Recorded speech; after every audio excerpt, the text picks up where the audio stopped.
Bonjour et bienvenue à votre podcast Éducation Famille. Aujourd'hui, l'invitée que je reçois est détentrice d'un diplôme de technique en éducation à la petite enfance. Après avoir œuvré auprès des tout-petits durant quelques années, c'est en tant que directrice générale d'une garderie pour laquelle elle travaillait qu'elle a contribué à s'assurer que les enfants d'âge préscolaire qu'elle côtoyait aient les meilleurs services. Fondatrice de l'Association de développement professionnel préscolaire du Québec, elle a aussi enseigné les méthodes et techniques d'animation ainsi que les soins aux bébés et tout-petits. Créatrice de programmes de sécurité personnelle destinés aux enfants, parents et aux professionnels, elle a aussi participé à la réalisation de plusieurs outils éducatifs. C'est depuis maintenant près de 30 ans, dont 22 ans à titre de directrice générale, que mon invité ainsi que son équipe portent avec beaucoup de rigueur le réseau Enfants Retour en se préoccupant particulièrement de la carence de ressources professionnelles disponibles aux familles des enfants disparus et vise en ce sens la création d'une équipe d'intervention de ressources familiales. Croyant fermement que l'enfance est une phase privilégiée de notre vie, son souhait le plus cher est qu'un jour, dans un futur proche, tous les enfants et familles du monde puissent vivre à l'abri de la peur et de la violence. Je souhaite donc la bienvenue à Madame Pina Arcamon. Afin de partager, discuter, apprendre, rencontrer, s'informer et comprendre ensemble sur tous les sujets concernant l'éducation et la famille, bienvenue ici à votre podcast Éducation Famille.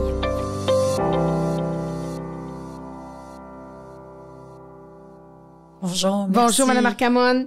C'est vraiment une présentation qui vous définit?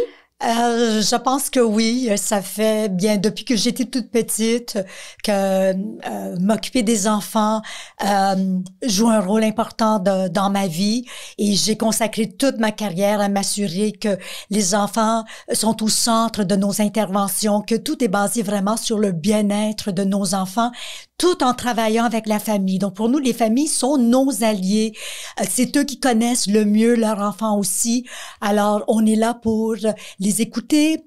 On n'est pas là pour les juger et on est là pour leur offrir l'aide, les ressources qu'ils ont de besoin. Donc, vraiment de les accompagner de l'année, lorsque les enfants sont tout petits, donc de la naissance jusqu'à l'adolescence. Oui, pour faire de la prévention, parce que bon, là, effectivement, vous êtes directrice générale de l'organisme Enfants Retour. Mais donc, les enfants, c'est arrivé tôt dans votre vie. Vous avez fait tout simplement un diplôme aussi, justement, en éducation là, pour la petite enfance. Et qu'est-ce qui vous interpellait tant que ça chez les enfants, dans votre besoin de vouloir être près des enfants? Bien, je vous dirais que j'ai vécu une enfance heureuse. Je suis un enfant d'immigrants. On n'était pas riches. Ma mère s'occupait de nous, papa travaillait. On n'avait pas de Barbie, mais on avait des Barbies qui ressemblaient à des Barbies. Ma mère faisait le linge, puis on voulait toujours le vrai linge de Barbie. Mais on jouait dans la ruelle. Je me souviens de jouer dans la ruelle avec mon frère, ma sœur, les cousins, les amis. Puis il me semble qu'on ne manquait rien. Et en vieillissant, je me suis rendu compte qu'il y avait des enfants qui n'étaient pas aussi privilégiés dans la vie pour toutes sortes de raisons. Et cette tristesse que vivaient les jeunes ou la détresse est venue vraiment me chercher. Puis je pense que je voulais juste apporter un peu de bonheur dans la vie de ces enfants. Donc j'ai étudié en petite enfance, j'ai appris beaucoup. Je vais vous dire, les enfants m'ont appris beaucoup, m'ont appris à être, à savoir faire. Oui, parce que les enfants ont beaucoup de résilience, ils ont beaucoup d'adaptation. Exactement. Contrairement souvent aux adultes. Exactement. Mais c'est l'innocence. Mm-hmm.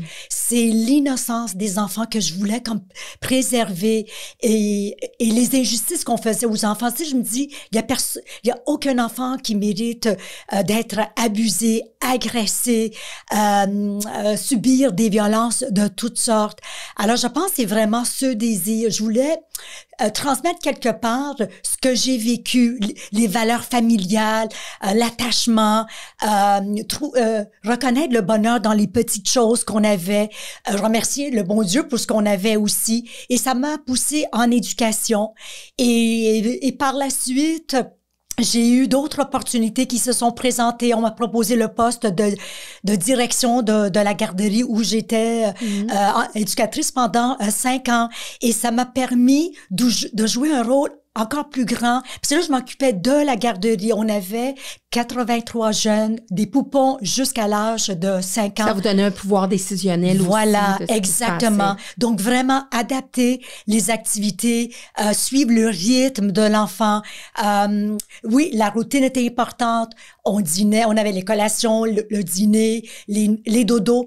Mais pour moi, c'est important que la famille rentre à tout moment, participe à la vie de l'enfant aussi. Oui, des fois, ça pouvait déranger, mais c'était important pour développer le lien entre l'enfant, le parent, que le parent quitte à la fin de la journée en sachant que son enfant était bien. Donc, juste cette confiance aide un jeune à s'adapter aussi. Et en fur et à mesure, on m'a proposé d'être chargée de cours pour le cégep Marie-Victorin dans l'éducation aux adultes du côté anglophone. Alors, je me suis dit, bon, là, je peux jouer un rôle encore plus important. Transmettre vos connaissances, votre passion. Exactement. Aux futurs éducateurs, leur montrer l'importance de suivre le développement, de bien connaître le développement de l'enfant, de suivre le rythme de l'enfant, de proposer des activités où l'enfant pourrait vraiment s'épanouir, laisser l'enfant prendre les décisions qu'il pouvait prendre aussi, les guider, la discipline, mais il y a une façon de la faire, il faut que ça soit respectueux aussi. Et à un moment donné, j'ai une collègue de travail que j'ai côtoyée qui était devenue la directrice des programmes de prévention au sein du réseau Enfants Retour. Puis elle m'a dit, Pina, l'organisme a besoin d'une directrice de développement et nous sommes à monter le volet prévention-éducation. Puis elle m'a dit, tu sais, tu es parfaitement bilingue. Maybin était plus anglophone, donc elle m'a dit, on aurait besoin de quelqu'un francophone pour partager, diffuser les conseils de sécurité, animer des séminaires auprès des parents. Alors, c'est venu me chercher tout de suite. Plus le volet éducatif, je vais vous dire que la levée de fonds. Oui. Alors, de dire, wow, là, après toutes ces années, passer auprès des jeunes, auprès des familles, je peux mettre à contribution mes connaissances aussi et prévenir des tragédies. Parce que ce qui m'a marqué beaucoup chez Enfants Retour, c'est les origines. Alors, il y a un incident qui est arrivé le 1er novembre 1984 lorsqu'un petit garçon de 4 ans, Maurice Vien, jouait devant sa maison avec un autre ami. Et un monsieur s'est promené en voiture puis il avait rempli le siège avant avec une montagne de bonbons. Il invite les garçons à venir chercher une poignée de bonbons. Maurice, dans son innocence, il n'avait que 4 ans. On est éblouis. Wow, tous les bonbons du monde sont à ma portée. Il a embarqué avec ce monsieur, tandis que son ami, effrayé, partit en courant en disant « Non, Maurice, il faut pas embarquer. » 5 jours plus tard, le petit corps de Maurice a été retrouvé. Il avait vécu vraiment subi, je veux dire, les pires sévices possibles qu'aucun enfant ne mérite de vivre. Et je me suis dit, mais le 1er novembre, c'est le lendemain de l'Halloween.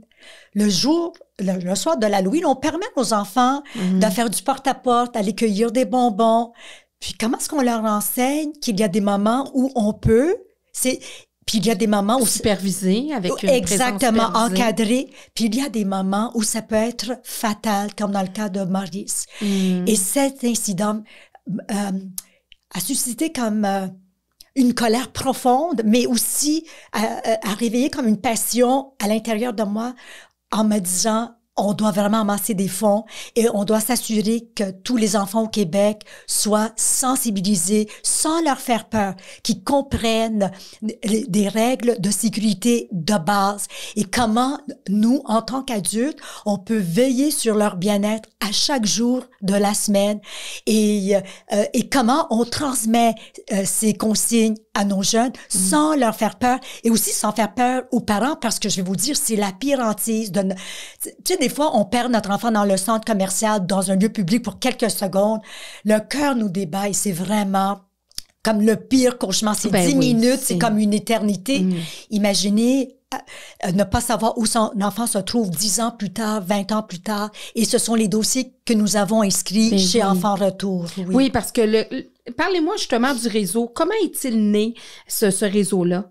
Alors, c'est suite à l'enlèvement et l'assassinat du petit Maurice Viens. OK, c'est parti de là. C'est parti, c'est cet incident tragique qui a motivé la création du réseau Enfants Retour. Parce qu'à ce moment-là, vous n'êtes pas là, vous n'êtes pas dans l'organisme. Non, j'étais éducatrice de garderie et je me souviens avoir pris aux nouvelles qu'un petit garçon manquait à l'appel.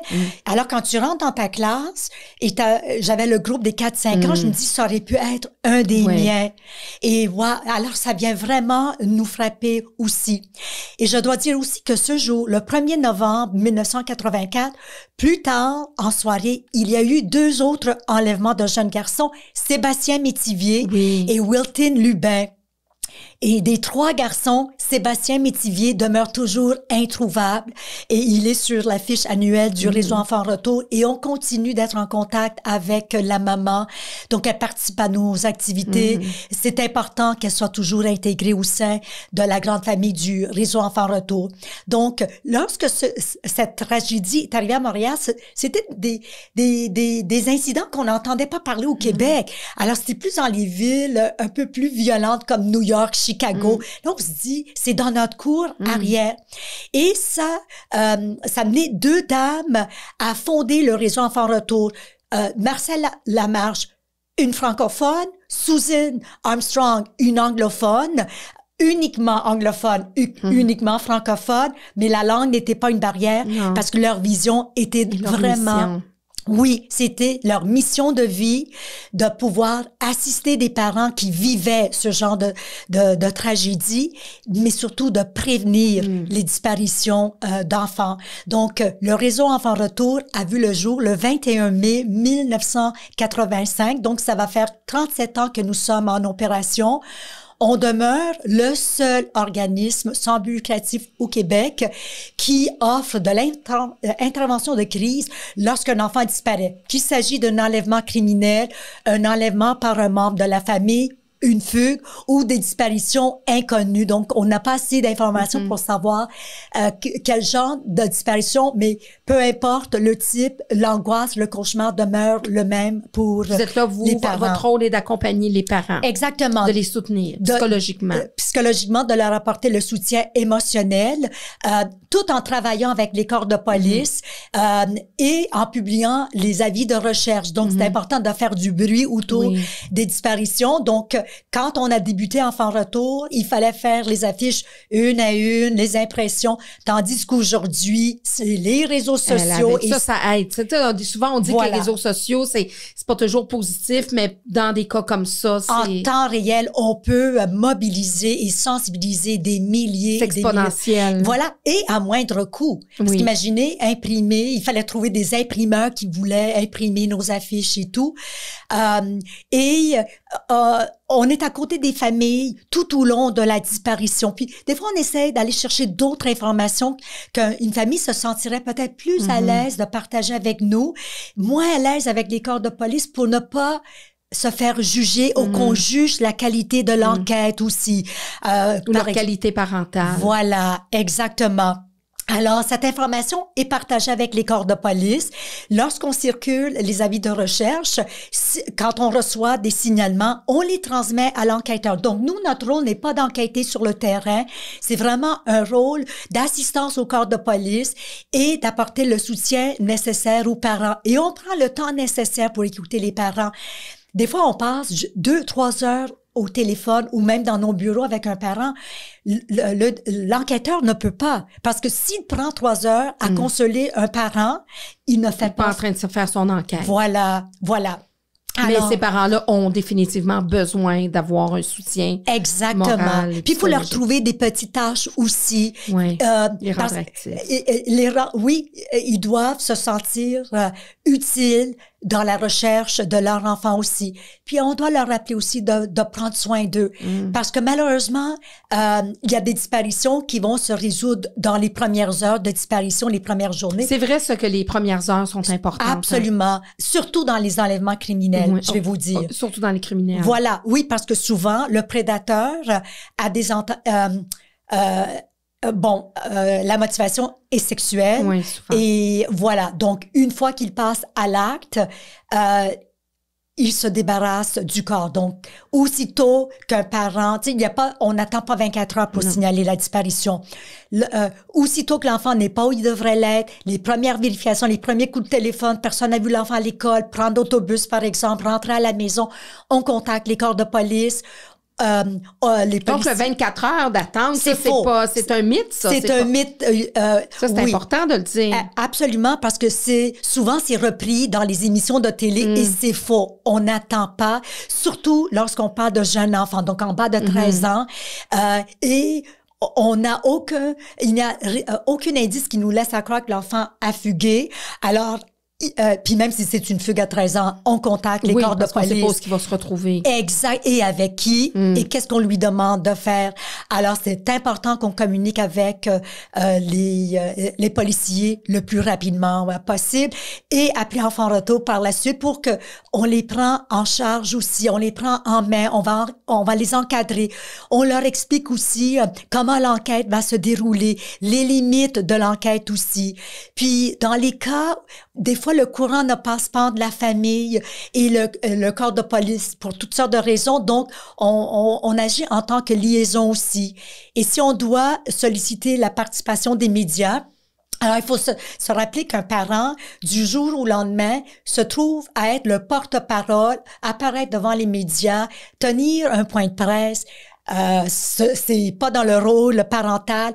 Alors, on va les encadrer aussi. Quelle est l'information, la qualité de l'information qu'on doit donner, s'assurer d'avoir la photo des enfants, éviter tout ce qui peut être comme sensationnel aussi. Le but, c'est de retrouver l'enfant, de lancer son cri du cœur aussi, et que l'enfant puisse, si il est en mesure d'écouter le message, il sait que les parents ne l'ont pas abandonné, qu'il y a une place pour l'enfant. Oui, donc parce que le parent qui vit ça, là, c'est comme dans un autre monde. Ça, c'est la pire chose qu'un parent absolument sent, parce qu'on ne sait pas où il se retrouve, on ne sait pas justement s'il y a eu des sévices.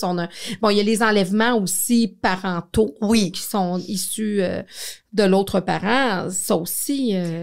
il ne faut pas penser que l'enfant est en sécurité parce qu'il est avec l'autre parent.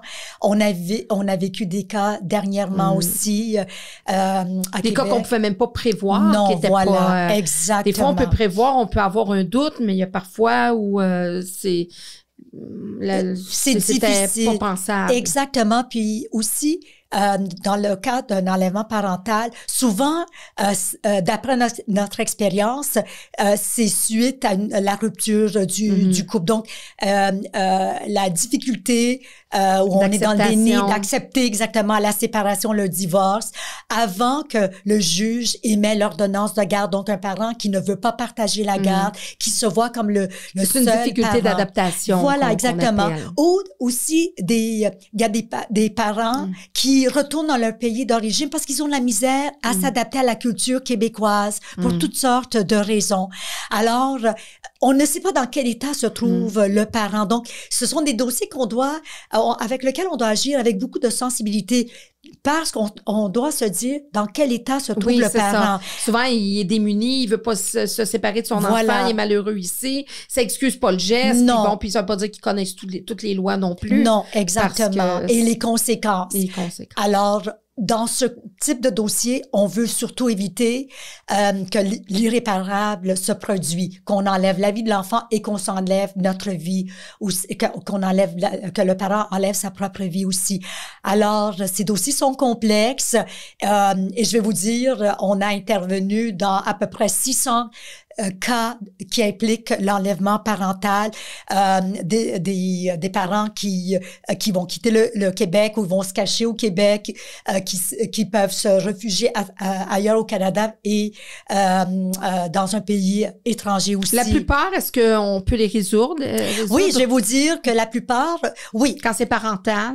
Quand c'est parental et le pays d'origine, le pays étranger, s'il est signataire de la Convention de la Haye, donc ça veut dire qu'il y a une entente bilatérale entre le Canada et ce pays. Donc, les autorités centrales des deux pays vont communiquer ensemble et on va demander que l'enfant soit rapatrié parce que la demeure principale de l'enfant était ici au Québec ou en France, par exemple. Les dossiers les plus complexes, ce sont les pays qui ne sont pas signataires de la Convention. Donc, dans ces cas, souvent, on peut localiser l'enfant, mais on ne peut pas les sortir, on ne peut pas les rapatrier parce qu'il n'y a aucune entente. Alors, la seule façon pour ces enfants de sortir, c'est avec l'autorisation écrite du papa. Donc, même si une maman se déplace pour aller vers ce pays, elle ne pourra pas sortir sans l'autorisation, le consentement écrit du papa. Donc, ce sont des dossiers qui sont très compliqués, complexes. Ça ne veut pas dire qu'on n'a pas de réussite. On a réussi quand même à en sortir quelques-uns.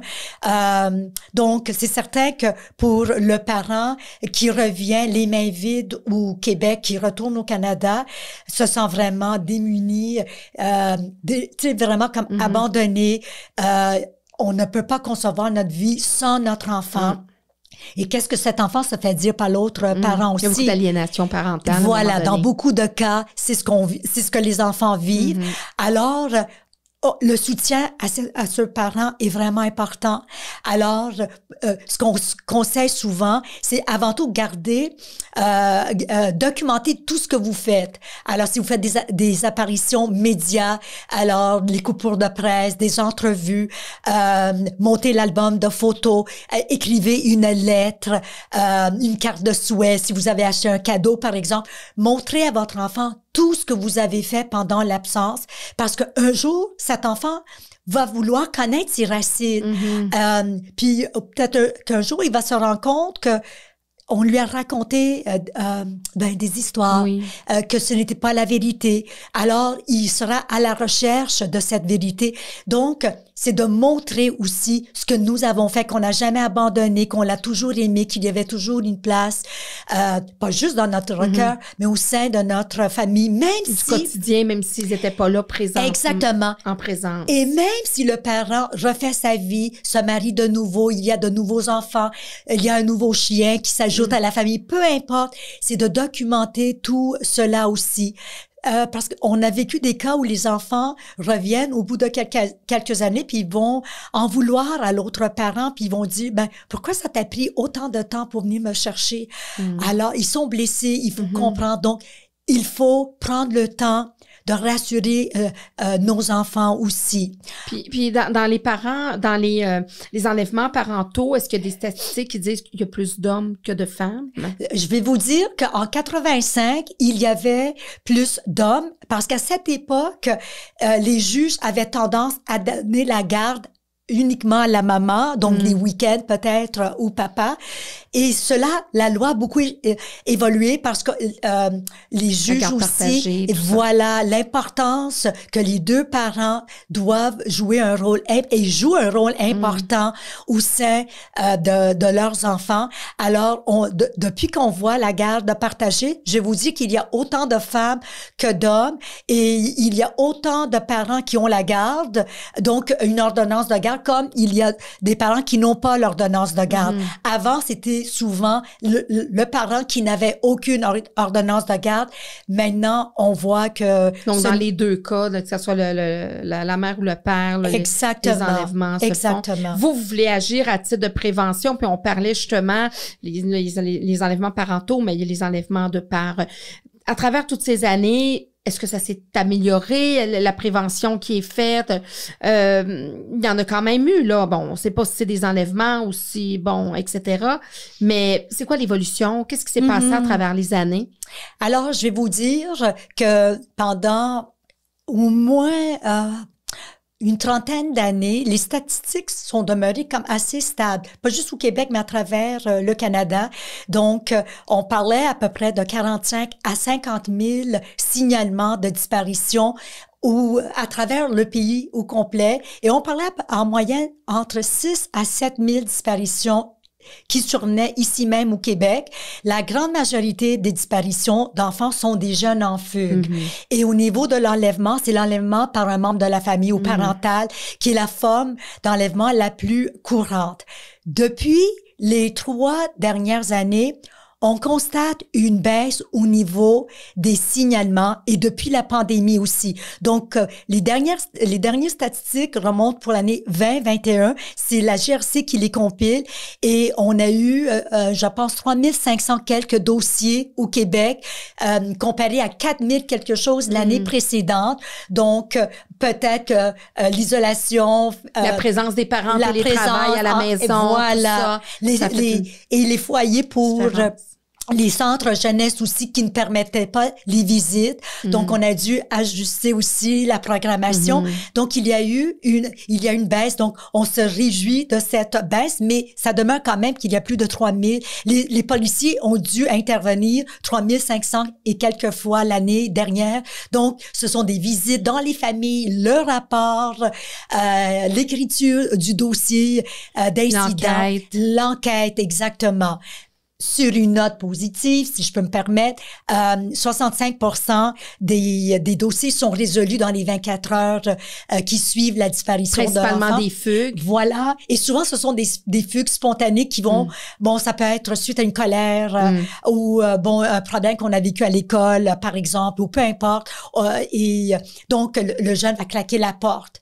Mais à mesure qu'il marche, je ne sais pas où aller. Ma fille s'est rappelée de ça quand elle était toute petite, sachant que je vous recevais. Tu sais, je me souviens avoir fait une fugue. Je pas aller bien loin, elle est allée au bout de la rue, mais effectivement, c'est quand même, bon, c'est ça, c'est comme vous dites, c'est des fugues spontanées. On parle aussi du fait que souvent les enlèvements viennent de gens connus. Oui. Et moi, c'est drôle parce que j'ai toujours dit à mes enfants, quand je partais puis étaient en âge de pouvoir demeurer à la maison, je leur disais toujours... Bon, je m'en vais, vous restez à la maison, vous ne répondez pas aux inconnus ni aux connus. Puis ça, là, je serais pas là, puis mes enfants pourraient vous répéter la même chose. Puis je disais toujours aux deux, vous ne répondez pas aux inconnus ni aux connus. Ben là, maman, qu'est-ce que tu veux dire, les connus? Puis là, je leur prenais toujours l'exemple d'un de mes cousins qui est agent, qui est à la retraite maintenant, mais pour la SQ, enquêteur pour la SQ, je dis, écoutez, si Régent se présente chez nous, en plein après-midi, pendant que maman est partie, qu'il sonne à la porte, vous le connaissez, Régent? C'est un policier, vous ne répondez pas. Pourquoi? Parce que je n'avais pas prévu, je ne vous ai pas dit qu'elle allait venir à la maison. Voilà. Pas parce que j'ai pas confiance en Régent, ça n'a aucun rapport. Je voulais leur donner une image qu'ils comprennent bien, parce que c'est important avec les enfants. Oui. Des fois, on va dire une parole, nous, on est des adultes, on a la maturité, on va dire, ben, c'est logique ce que je dis, c'est facilement compréhensible, mais pour l'enfant, c'est pas toujours évident. Voilà. Alors moi, je leur disais, s'ils sonnent à la porte, puis même je leur disais, moi, j'étais un petit peu crackpot, là, je leur disais, s'il y a la police qui sonne à la porte, vous essayez de me rejoindre ou vous appelez le 911 pour dire « Bonjour madame, je m'appelle un tel, je m'appelle une telle. Voilà.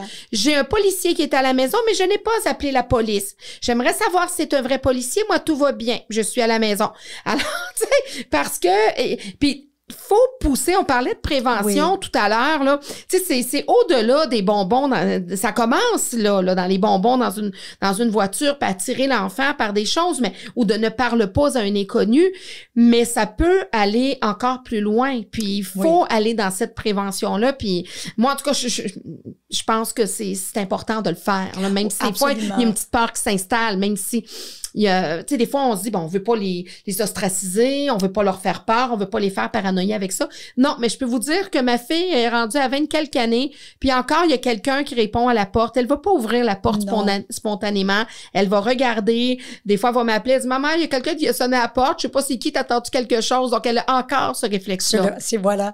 Puis, je vais vous dire, ce qu'on enseigne aux enfants, ce sont des comportements sécuritaires pour la vie. Mm-hmm. C'est aussi simple que cela. Et oui, on offre des ateliers pour les enfants de la maternelle jusqu'au secondaire 5 parce qu'évidemment, on ne parle pas aux enfants de 5 ans de la même façon qu'on parle à un jeune de 15 ans. Et l'enfant de 5 ans ne vit pas les mêmes défis qu'un adolescent, par exemple. Alors, nous, dans nos ateliers, je vais vous dire honnêtement, on a même enlevé le mot étranger parce qu'on trouvait que c'était pas concret pour un enfant. Et souvent, en tant qu'adulte, par exemple, on est à l'épicerie, on fait la file, puis c'est long, puis la personne devant nous se retourne, puis elle nous dit « Ah, c'est-tu long ce soir? » Puis on dit « Oui, c'est vrai. » Puis l'enfant va nous dire « Maman, tu la connais. » Alors, des fois, on donne aussi des messages. Oui, puis vous me rappelez quelque chose, c'est tellement bien, j'aime ça donner des images. Je me souviens... J'étais justement dans un magasin à grande surface. Ma fille avait 3 ans. On était à la file, justement. Et il y a une dame enceinte, je pense qu'elle avait le goût de manger des céréales parce qu'elle était en train d'attendre pour payer ses céréales. Mais elle avait été en train de piger dans ses céréales, puis elle y allait à cœur joie. Puis elle voyait ma petite, elle lui a tendu la boîte de céréales. Il n'y a rien de moins inoffensif qu'une femme enceinte de mois avec une boîte de céréales dans les mains. Puis ma fille avait 3 ans, je m'en souviens comme c'était hier. Alors, elle lui a tendu la boîte de céréales pour lui en offrir. Et ma petite m'a regardé. Elle a regardé la dame, puis elle a fait non, un signe, un hochement de la tête, non. Et là, au lieu de dire, ah ben là, tu peux, c'est correct, tu peux en prendre. Parce qu'à 3 ans, à un moment donné, l'enfant, il va être seul, puis il va dire, ben OK, là, ma mère, la madame enceinte, j'ai eu le droit. Fait que moi, ce que j'ai fait devant la dame, j'ai dit, maman, te félicite, Kéliane, parce que tu as bien répondu. Tu avais 3 ans. Tu as bien répondu. La dame, est-ce que tu la connais, la dame? Non. Alors, tu as bien fait de refuser ce qu'elle t'a offert. Alors, tu sais, parce que des fois, en tant que parent, on veut pas être névrosé par rapport à ça non plus. On veut pas être démagogue, on veut pas être alarmiste, mais il faut être cohérent. Puis on peut pas dire, ah, OK, elle, c'est correct, tu peux lui donner. Ah, OK, lui, c'est correct, tu peux l'embrasser, ça joue, c'est le voisin. C'est ça. Ah, lui, c'est ça. Ça mélange l'enfant, oui. Et il n'aura pas de repère par la suite. Alors, en tout cas, je vais vous dire que nous, quand on parle aux enfants, on leur dit une personne, même pas un homme, une femme, parce que malheureusement, oui, parce que des fois, on a vu des femmes être la personne qui va vers l'enfant. Initier le contact. Exactement, qui va initier le contact aussi. Donc, une personne qui t'approche, qui te demande de le suivre ou qui t'offre des bonbons. Qu'est-ce que tu ferais? Alors, c'est toujours demander la permission à maman ou à papa ou à la personne qui me garde avant d'accepter de suivre la personne. On leur suggère de garder comme une distance sécuritaire. Et nous, on dit 3 pas de géant. Et on fait pratiquer les 3 pas de géant aux enfants parce que c'est important. Parce que le géant de un n'a peut-être pas les pas aussi grands que le géant de l'autre. Exactement. Alors, on a chacun nos géants. Et c'est différent pour chacun. Alors, on y va dans le concret avec les jeunes aussi. Et on fait des activités, des jeux, des mises en situation. Et même si vous allez, par exemple, sur le site web du Réseau Enfanto, on suggère fortement aux parents aussi de jouer à « Que ferais-tu si ». Alors, que ferais-tu si un jour il pleut, puis maman tarde à venir te chercher après les classes, puis le papa ou la maman d'un ami de classe se promène en voiture puis te dit « Ah, regarde, sors de la pluie, je t'amène chez vous. Qu'est-ce que tu ferais? » Alors, on écoute la réponse de l'enfant, puis là, on va soit la bonifier, féliciter, c'est vraiment... Puis vous avez eu le bon réflexe de féliciter votre fille parce que souvent, on les chicane, mais on oublie des fois de les féliciter. De renforcement positif. Exactement. Et c'est comme ça qu'un jeune apprend aussi. Alors, pour nous, la prévention, puis je vais vous dire, ça commence dès qu'ils sont des bébés aussi au niveau du respect du corps. Oui. Alors, chatouiller, embrasser, si l'enfant nous démontre des signaux. Un inconfort. Alors, et c'est demander la permission, même pas de la permission au bébé, mais de dire, je vais changer ta couche maintenant. Alors, c'est d'initier les gestes voilà, de soins. Exactement. Puis, et plus tard, si l'enfant... puis je vais vous dire, je suis italienne d'origine, exactement. Tout le monde était ma tante, mon oncle qui m'a...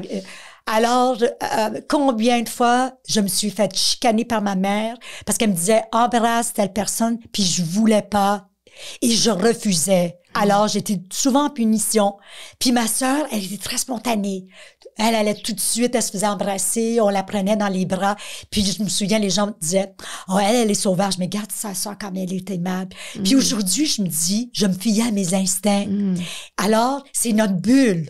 On protège notre bulle. S'il y a un inconfort, puis ça veut pas dire que ces gens me voulaient du mal, mais j'étais pas à l'aise. C'est vos limites, c'est mes limites personnelles, physiques. On a des limites psychologiques et aujourd'hui virtuelles parce qu'on passe beaucoup de temps sur les réseaux sociaux. Alors, on doit enseigner aux enfants, écoutez votre système d'alarme, il vous parle. Alors, est-ce qu'on commence à trembler? On a les mains un petit peu moins aussi, le cœur qui se débat. On le justifie pas. On essaie de sortir de cette situation. On en parle à une personne de confiance. Parce qu'un jour, tu sais, même comme par exemple à Noël, on veut la photo avec le Père Noël. Puis les enfants crient, ils veulent pas s'asseoir. Ils nous manifestent une détresse. Alors, c'est important qu'on les écoute. Puis on dit, bon, l'année prochaine... Surtout pas forcer un enfant à s'asseoir sur un Père Noël. Non, mais vous comprenez. Mais il y en a plein, ça arrive à tous les ans, là. Voilà. Ça fait et des c'est années. pas avec de mauvaises intentions. Mais c'est qu'on dit à l'enfant, tu as le droit de protéger ton corps. Ton intégrité. Ton physique. intégrité, exactement. Parce qu'un jour, peut-être qu'il se trouvera dans une autre situation et il sait qu'il pourra dire non et il se retire de cette situation. Et que son nom va peut-être être respecté. Voilà. Ou du moins, il va oser dire le non. Exactement. Parce que s'il dit non puis qu'on l'entend pas et qu'on le voit pas, à ce moment-là. Alors, il faut apprendre à nos enfants à s'affirmer aussi. Alors oui, on souhaite que nos enfants obéissent à l'école, mais pas obéir à tout prix non plus. Ben moi, j'ai compris ça en tant que mère, qu'il fallait que je fasse le choix. Si je voulais avoir des enfants qui se positionnent et qui soient capables, ben j'ai des enfants qui ont du caractère et on peut pas avoir les deux. T'écoutes ce que je te dis. Oui, non, je comprends. Fais ce que je te demande, mais d'un autre côté, dans la vie, défends-toi et positionne-toi. Alors, ces ateliers-là, on peut les faire où? Où est-ce que les parents, les enfants peuvent les vivre, ces activités-là? Alors, principalement dans les écoles. Alors, les gens peuvent nous contacter. Présentement, depuis octobre 2017, on a implanté un programme qui s'appelle Aimer, qui vise les jeunes de 8 à 13 ans et qui vise la prévention des fugues et de l'exploitation sexuelle des jeunes. Parce que ça, il y en a beaucoup plus. Et malheureusement, exactement. Donc, quand vous me demandez qu'est-ce qui a changé, les réseaux sociaux ont... bien, ce sont des bons outils, mais peuvent aussi être utilisés par des gens qui ont de mauvaises intentions aussi. Et c'est qu'on devient anonyme en arrière d'un écran. Alors, c'est facile pour moi de faire semblant que j'ai 12 ans puis je vis des problèmes, les mêmes problèmes que vous vivez à l'école. Puis là, on organise une visite où on commence à demander l'échange de photos, de vidéos, etc. Donc... puis pour un enfant, des fois, qui est un jeune qui est rejeté, qui est intimidé, qui se retrouve seul, qui se sent seul, ben il pense trouver enfin un ami qui le comprend. Exactement. Mais cet ami-là a 45 ans, il y en a pas 12, puis il est derrière un écran. Et ça finit par fin d'exploitation par la suite. Alors... Puis il y a beaucoup de budget maintenant là, qui est octroyé par la police, ne serait-ce que pour démanteler ça. Exactement. Parce que puis justement ces agresseurs-là, des fois c'est des pères de famille, c'est pas, tu sais, des fois ça peut être votre voisin, ça peut être n'importe qui, l'instructeur, tout ça. Donc c'est pour ça que, et vous l'avez dit d'entrée de jeu aussi, la grande majorité des enlèvements, comme la grande majorité des abus sexuels, sont commis par quelqu'un que l'enfant connaît et en qui il a confiance. Et souvent, que le parent a aussi confiance. Et voilà, exactement. Et l'acte est commis sur un territoire qui est connu, à la maison, à l'école, en pratiquant un sport, par exemple. Donc, le rôle parental est super important. On doit s'impliquer. on doit trouver des moments privilégiés dans la journée où notre attention se tourne vraiment uniquement sur notre enfant. Trouver d'autres façons de demander comment ça s'est passé ta journée. Parce que souvent les enfants vont vérifier des visites impromptues. Voilà, exactement. Qui sont les amis de notre enfant? Qui sont les parents des amis? De Moi, nos j'ai enfants choisi aussi. même le quartier où je demeure pour ça. Je voulais être dans un vieux quartier parce que je ne voulais pas être dans un quartier où j'allais sortir à 5 heures l'après-midi et ne pas savoir dans quelle maison allait être mon enfant du quartier. T'sais, parfois, ça fait vraiment, ça crée vraiment des beaux souvenirs quand tu dis j'ai vécu dans la ruelle, ou j'ai vécu dans un quartier où on a joué au hockey, puis un soir, tu cries le nom de ton enfant, puis oups, il ressort de chez Jacques, il ressort de chez Paul, de chez Martine, etc. Moi, je voulais pas ça. Je voulais pas ça en tant que parent parce que justement, je m'étais dit, ben, où est-ce que mon enfant va être porté à vouloir partir? Fait que j'aimais mieux un peu, contrôler, je pense. Oui. Je sais pas, là, c'est peut-être pas mieux, mais mes enfants ont pas nécessairement manqué d'amis, mais je voulais contrôler qui venait à la maison. Oui, je comprends. Donc, je comprends. Mais c'est important de connaître les amis et les parents aussi. Comme par exemple, à un moment donné, l'enfant demande est-ce que je peux aller coucher chez Amanda pour le week-end. Alors, vous savez ce que vous permettez à vos enfants de faire ou de pas faire et vous allez les superviser, jeter un œil. Mais est-ce que l'autre famille fera la même chose aussi? Alors, il faut vérifier. Il faut vérifier. Oui, puis il faut se sentir à l'aise aussi. Puis, tu sais, puis avoir un petit code avec l'enfant si jamais, tu sais, parce que des fois, les enfants vont aller coucher chez un ami. Il y a d'autres amis qui sont là aussi. Puis là, tout d'un coup, l'heure du coucher arrive, puis on n'est pas sûr, mais on veut pas se faire accuser d'être bébé. Alors, des fois, c'est juste avoir un code, de dire, j'ai mal au ventre. Est-ce que je peux appeler ma mère? Puis vous savez, maman, j'ai mal au ventre, je viens te chercher. Alors, tu sais, leur donner une porte de sortie, sans qu'ils aient honte ou perdre la face devant leurs amis aussi. Alors, des fois, c'est juste avoir des petits trucs comme ça, jusqu'à temps que l'enfant se sente à l'aise aussi. Parce que ça va venir, mais tu sais, les premières fois, des fois, peuvent être plus difficiles aussi. Oui, puis des fois, juste la communication que tu as, des fois avec ton adolescent ou avec ton enfant, ou peut-être plus à l'âge de l'adolescence, ou parfois ta relation, pas qu'elle s'effrite, mais qu'elle est plus difficile parce que tu es avec ton ado, et que là, ton ado a besoin de toi dans une situation X, et il va pas oser te déranger parce qu'il va se dire, je vais me faire chicaner, ou etc. Donc ça, le code, c'est un bon truc. Exactement. Et puis que le jeune sache que, garde, même si on chicane, ou même si je suis fâchée après toi, ou même si faut que tu saches que si tu es en détresse, je serai toujours là pour toi, je serai toujours là pour aller te chercher ou pour aller te défendre ou autre. Absolument. Dans la prévention, on parle des fugues, de l'exploitation sexuelle. Les écoles, là vous dites ça se passe, ou si vous avez des ateliers dans les écoles. Qu'est-ce qu'on peut donner comme truc aux parents, justement, pour faire, ceux qui nous écoutent ou qui nous regardent, faire de la prévention, là, pour justement la préadolescence? Souvent, là, ils sont recrutés dans les cours d'école, à la récréation. Bien, je pense que c'est un travail qui commence dès la naissance, comme on avait dit auparavant. C'est de garder la communication ouverte. S'intéresser aux activités de nos enfants, aller aux rencontres à l'école. Si l'enfant vit une difficulté, que ça soit d'apprentissage, peu importe, c'est d'essayer de trouver des solutions aussi. Les inscrire dans des activités que l'enfant souhaite suivre, pas ce que nous souhaitons pour l'enfant, mais pour que les enfants apprennent à découvrir leur passion, leur individualité aussi, respecter l'individualité des autres, de leurs amis aussi, parce qu'on n'a pas besoin d'aimer toutes les mêmes choses au même moment non plus. Et c'est d'intégrer, je vous dirais, des consignes de sécurité dans notre quotidien aussi. Alors, pour les enfants les plus jeunes, on peut s'inventer notre chanson d'urgence. Alors, on intègre le nom complet de maman et papa, l'adresse, le nom de la garderie, de l'école. On arrive à la garderie, on nomme, on est au 2112 Fleury Est. Alors peut-être pour l'enfant, ça ne lui dira pas grand-chose, mais si jamais il se perd, il aura besoin de parler avec quelqu'un qu'il n'a jamais rencontré. Donc c'est l'importance de pas vraiment parler de dire à notre enfant de ne pas parler aux inconnus, parce qu'on sait que dans la grande majorité des cas d'enlèvement, d'agression, l'enfant le connaît, donc c'est un message, un double message.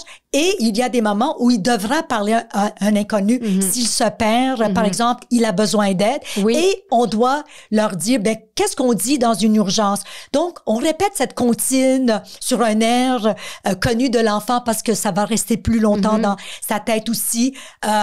Puis, on peut jouer aux situations de que ferais-tu pour revoir des consignes de base, demander la permission. Il faut que maman et papa sachent toujours où tu es avec qui tu es, par exemple.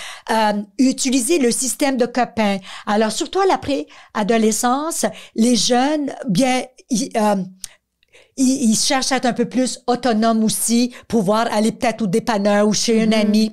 Alors, ou marcher vers l'école toute seule ou rentrer à la maison. Alors, on va le faire de façon sécuritaire, le système de copains.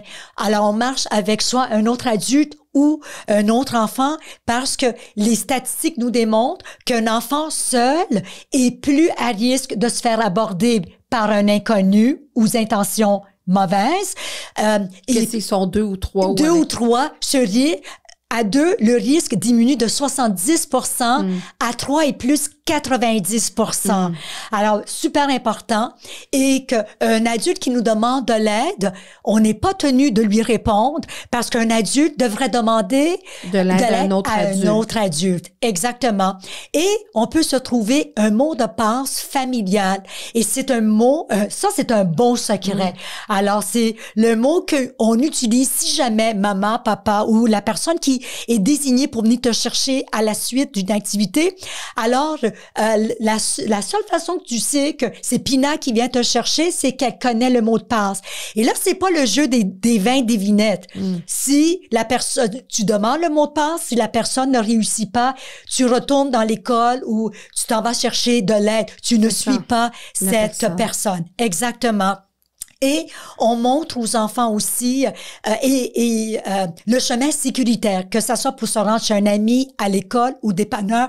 Donc, comment traverser la rue, de pas prendre des raccourcis dans les parcs, les sites qui sont sous construction aussi, et connaître évidemment son numéro de téléphone et savoir où aller chercher de l'aide. Donc, si jamais l'enfant pense que quelqu'un le suit ou il est perdu ou il tombe, il a besoin d'aide. Donc, on peut rentrer dans un restaurant, la restauration rapide, s'il y a un bureau public, par exemple un magasin, un poste de police, on s'en va pas le chercher, mais si c'est sur notre route et on demande de l'aide, puis voici ce qu'on dit: je suis perdu, voici mon nom, le nom de ma mère c'est Claudine Potvin et le numéro de téléphone. Et on demande de l'aide à la personne qui est la plus près de la caisse tiroir. Souvent, elle est identifiée. Alors, on sait que c'est une personne de ressources. Alors, c'est d'identifier dans notre quartier. Alors, on prend une marche. C'est le printemps, on prend une marche. Des repères visuels, des repères visuels, oui. Des repères, des personnes. Des personnes. Oui, ça peut être des voisins qu'on connaît. Le propriétaire du dépanneur qu'on voit régulièrement ou le fleuriste. Ou, exactement. Chez qui on arrête. Exactement. Donc, c'est prendre ce temps de prendre cette marche, identifier ces lieux avec l'enfant. Puis, tu sais, quel genre de situation on appelle le 911 dans des mises en situation. Des mises en situation, exactement. Et on sait déjà qu'en tant que parent, on passe beaucoup de temps à répéter. Alors, c'est certain qu'il faut répéter, puis il faut ajuster les consignes à mesure que les enfants vieillissent. Ils vont faire face à d'autres défis. Et je pense que si je peux donner un conseil, c'est avant d'aborder le sujet, parce que c'est la pire hantise de ne pas savoir où se trouve notre enfant et déjà on a le visuel d'incidents qui se sont produits ici même au Québec, et c'est certain qu'il n'y a aucun parent qui veut vivre ce genre de situation et tout. Alors, ça évoque beaucoup d'émotions. Et oui, c'est de trouver ce juste milieu entre ne pas faire peur, mais en même temps de pas brimer la spontanéité, de pas dire que tout le monde est méchant et tout ça. Alors, je pense qu'il faut prendre le temps de lire. Donc, j'invite les gens à aller sur notre site web aussi, parce qu'on donne des trucs, comment aborder ce sujet aux différents âges. On donne vraiment des conseils pratico-pratiques et on offre aussi des séminaires aux parents. Alors, oui, parce que le parent, à travers tout cet accompagnement-là, puis un peu l'éducation qu'il doit faire à son enfant, on parlait tout à l'heure justement d'un enfant qui va se faire forcer à embrasser les membres de la famille, tout ça. Le parent, je pense, doit faire aussi une introspection sur lui-même, ses limites, parce que le parent, parfois, qui a du mal à être en mesure d'encadrer son enfant puis d'inciter son enfant à faire des choix pour sa propre intégrité physique et psychologique, a du mal lui-même à se faire respecter dans son intégrité physique et psychologique. Donc, il va avoir du mal à transférer ça et à transmettre cette valeur-là, ou plutôt cette éducation-là à son enfant. Exactement. Et aussi, je dirais, si le parent est rempli d'angoisse, alors c'est pas mieux. C'est pas mieux, exactement. Donc, c'est vraiment de prendre le temps. Puis, je pense qu'un des meilleurs conseils aussi, c'est de pas attendre qu'il y a une tentative d'enlèvement ou enlèvement, parce que souvent, c'est le moment où on va bombarder l'enfant avec « ne fais pas ci, ne fais pas ci, ne fais... » Puis là, les enfants écoutent aussi à la télé, qu'est-ce qui se passe? Non, ça fait de l'angoisse, ça crée de l'anxiété. Oui, et le but, c'est d'outiller l'enfant, pas de lui faire peur. Et je pense qu'on est une bonne ressource. Nous avons appris beaucoup de choses. On a de la documentation qui est adaptée. Vous avez beaucoup de documentation. J'invite les gens justement à aller sur votre site Internet, parce que justement, il y a des fugues chez les adolescents. Oui. On sait que des fois, les mauvaises influences, l'exploitation sexuelle sur, avec les réseaux sociaux et tout ça, la vigilance pour les 12-17 ans. Il y a des jeux aussi, là, je vois justement un genre de petits coin-coin qu'on appelle avec des mots, donc pour pouvoir jouer avec des énoncés qui nous permettent de voir si c'est bon, c'est oui ou c'est non. Est-ce qu'on devrait faire ça? Est-ce que la police est une personne vers qui on peut aller chercher de l'aide, etc. Donc, vous avez aussi un serpent-échelle que les gens peuvent utiliser pour toutes des façons ludiques pour justement amener les enfants. Puis ça peut être intéressant parce que je me rendais compte en allant sur le site que, on entend parler, vous sortez dans les médias lorsque justement il y a des choses majeures, des situations majeures d'enlèvement, mais c'est quelque chose qui est là, qui peut être à notre porte rapidement, en tout temps. Puis il y en a qui sont disparus, il y en a qui sont là, puis qui à quelque part, vous ne les oubliez pas, vous nommez leur nom, vous avez des dates, c'est comme si vous parliez de vos enfants. Voilà, exactement. Vraiment, et ça, c'est tout à votre honneur. Et puis, derrière ça, il y a des parents qui doivent chercher, à un moment donné, leur enfant sur un trottoir. Tu sais, se disent, écoute, mon Dieu, c'est peut-être elle, c'est peut-être lui. En ayant toujours l'espoir de pouvoir... avoir un dénouement, dans le fond. Avoir un dénouement, puis de voir est-ce que... Puis de savoir, y a-tu souffert, il est décédé, est-ce que... Donc, c'est d'encadrer tous ces parents-là, puis c'est d'éviter le plus possible. Exactement. Je vous dis, honnêtement, je préfère mettre l'accent sur la prévention, l'éducation, sensibilisation, que d'être obligé de créer la fiche de l'enfant dans l'espoir qu'on puisse le retrouver sain et sauf le plus rapidement possible aussi.